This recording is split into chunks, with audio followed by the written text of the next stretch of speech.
여러분 안녕하십니까. 일요일 밤 여수 MBC 뉴스데스크입니다. 주말 동안 비가 주춤한 가운데 전남 동부권에는 무더위가 이어지고 있습니다. 기상청은 체감 온도가 33도를 웃돌 것으로 예상됨에 따라 오늘 낮한때 여수와 순천, 광양과 고흥에 폭염주의보를 발효했습니다.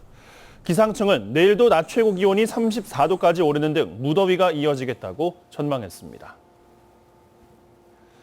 전남에서 주말 동안 확진자 6명이 추가로 발생했습니다. 완도 금일도에서는 어제 3명이 추가 확진됐고 노화도와 보길, 소안도에서 어촌뉴딜 300사업 컨설팅 용역에 참여했던 서울 지역 용역업체 직원도 확진 통보를 받았습니다.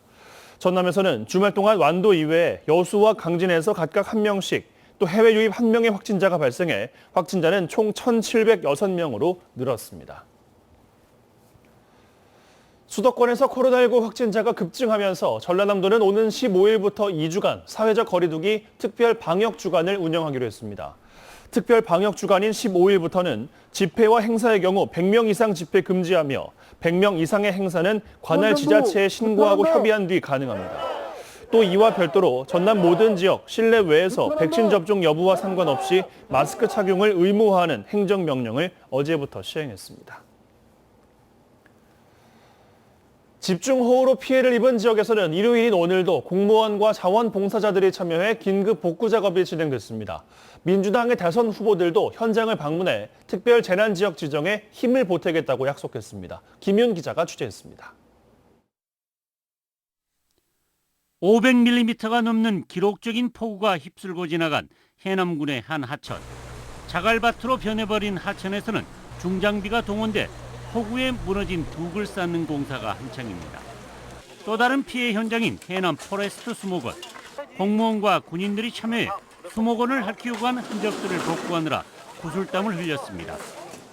주말 동안 해남과 진도 등 전남 지역 수해 지역에서는 자원봉사자와 공경, 공무원 등 4,900여 명이 동원돼 피해 복구 작업을 진행했습니다.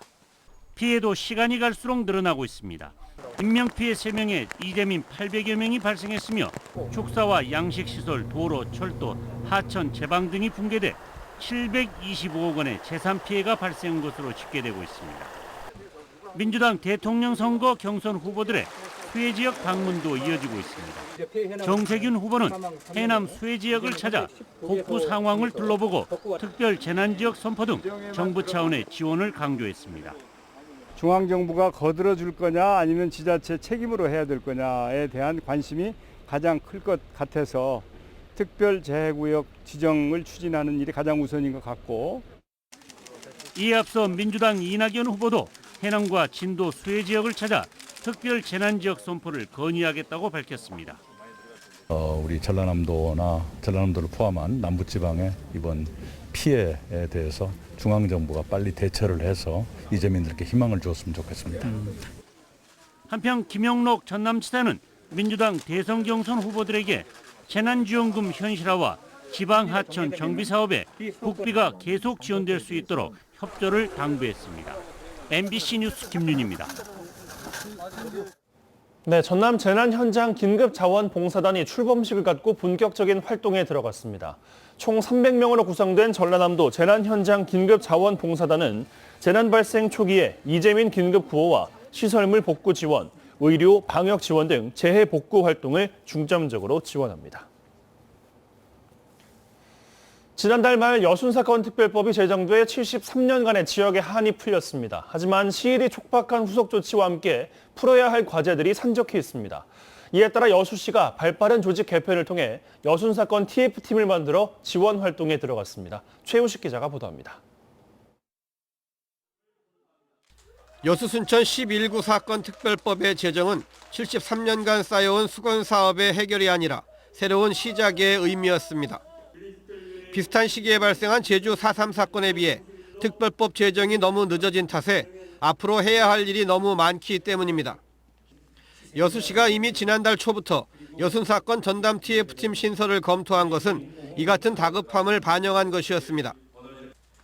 최근 인사에서 조직 개편을 통해 총무과 산하에 여순 사건 지원 TF팀이 만들어졌습니다.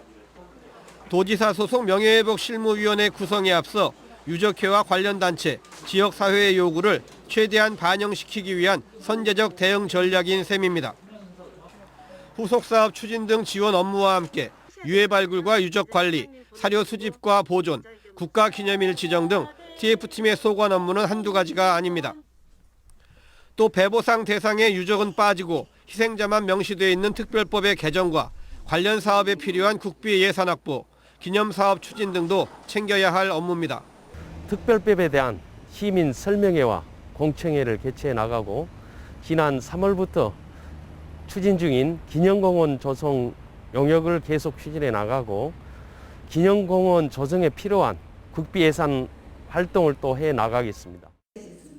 여수시는 특히 여순사건 TF가 특별법 제정 이후 후속 사업 추진 과정에서 유족회나 관련 시민사회단체의 정책 제안을 중앙정부와 전라남도에 전달하는 역할에도 무엇보다 충실하겠다는 각오입니다. 생존 희생자와 유가족 분들이 하루빨리 진실을 규명하고 명예를 회복하는 데 불편함이나 소홀함이 없도록 시 차원의 모든 지원을 해 나가겠습니다. 역사적인 여순사건 특별법 제정 이후 지난 73년간 미뤄져온 법 제정의 취지와 의미를 살리기 위해 자치단체와 지역사회의 발걸음은 더욱 분주해지고 있습니다. MBC 뉴스 최우식입니다. 어제 오후 5시쯤 순천시 서면의 알루미늄 공장에서 불이 나 알루미늄 분말 80톤과 공장 일부가 탔습니다. 이 불로 인명피해는 없었지만 공장에 물이 닿으면 폭발할 수 있는 알루미늄 분말 1000톤이 적재돼 있어 소방특수구조대가 물이 아닌 단열재로 불을 진압해 진화에만 11시간이 소요됐습니다. 경찰과 소방은 알루미늄 창고에 빗물이나 습기가 들어가 불이 났을 가능성이 있다고 보고 정확한 화재 원인을 조사하고 있습니다. 여수시가 관광객이 많이 찾는 종포해양공원에 미디어 파사드를 설치해 운영하기 시작했습니다. 여수시는 5억 원의 예산을 들여 해양공원 밤빛 누리 앞에 높이 2.5m, 가로 26m의 미디어 파사드를 설치하고 일몰 이후에 운영에 들어갈 계획이며 영상 연출 시간 외에는 전면 바다 조망이 가능한 시설로 활용된다고 밝혔습니다. 미디어 파사드는 투명한 유리로 된 구조물 바깥면에 LED 조명을 비추어 영상과 사운드를 가미한 디지털 매체 기법으로 새로운 관광 콘텐츠 제공은 물론 밤바다 낭만 버스킹 효과도 극대화시킬 것으로 기대되고 있습니다. 세계 최장거리 짚라인으로 주목을 받았던 고흥 짚라인 단선 사고의 원인이 발생 1년이 되도록 밝혀지지 않고 있습니다.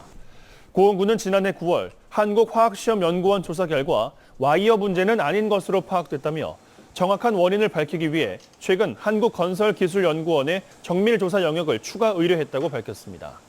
지난해 6월 준공된 고흥 영남 짚라인은 운영 개시 한 달 만에 화물 운송로 라인이 끊어져 운영이 중단됐습니다.